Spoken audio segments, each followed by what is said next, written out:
Arsenal versus Manchester city ম্যাচে সবচেয়ে বড় যে বোঝাটা আর্সেনালের উপরে ছিল তা হচ্ছে আর্সেনাল কি এই ম্যাচটা হারা থেকে বাঁচতে পারবে কি না। কিন্তু তারা সেটা থেকে বাঁচতে পারেনি। আর্সেনাল লিগ প্রায় পটল করে দিয়েছে।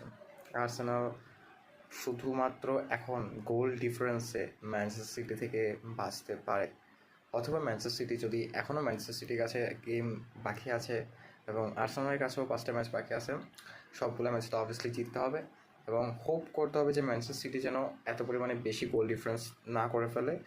অ্যান্ড ম্যানচেস্টার সিটি যদি ভাগ্য ভালো থাকে যদি কয়েকটা ম্যাচ হেরে যায়।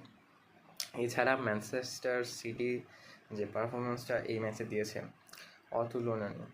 ইটস লাইক ম্যানচেস্টার সিটি সিজনের প্রথম থেকে, সিজনের শুরু থেকে মোটেও এর আগের সিজনগুলোতে আমরা যে সিটিকে দেখে এসেছি তেমন সিটি হিসেবে মনে হচ্ছিল না।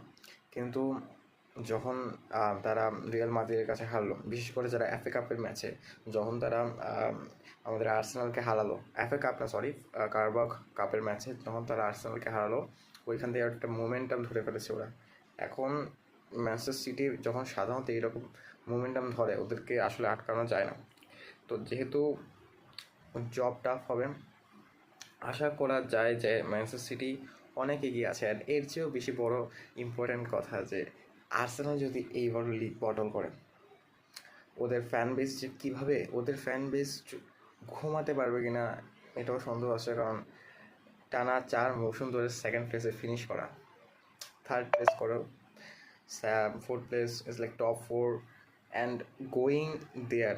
এমন না যে শেষের দিকে এসে কষ্ট নষ্ট করে সেকেন্ড প্লেসে ফিনিশ করা। প্রত্যেকবারই তারা টপে থাকে 1 মাস 2 মাস 1 সপ্তাহ 2 সপ্তাহ, এই যখন শেষ হতে থাকে, সিজন এন্ড হতে থাকে, তখন এসে তারা আবার ডাউন হয়ে যায়।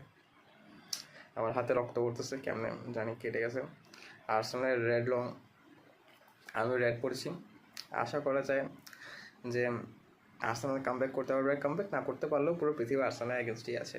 আর মনে হয় না যে আর্সেনাল এখান থেকে কামব্যাক করতে পারবে। মেন্টালিটি অনেক বড় কথা, বুকায়ো সাকা ফিরে আসা অনেক বড় কথা। আর্সেনালের কাছে স্কোয়াড ডেপথ আছে, চ্যাম্পিয়ন্স লিগের সেমিফাইনাল ম্যাচও খেলতে হবে।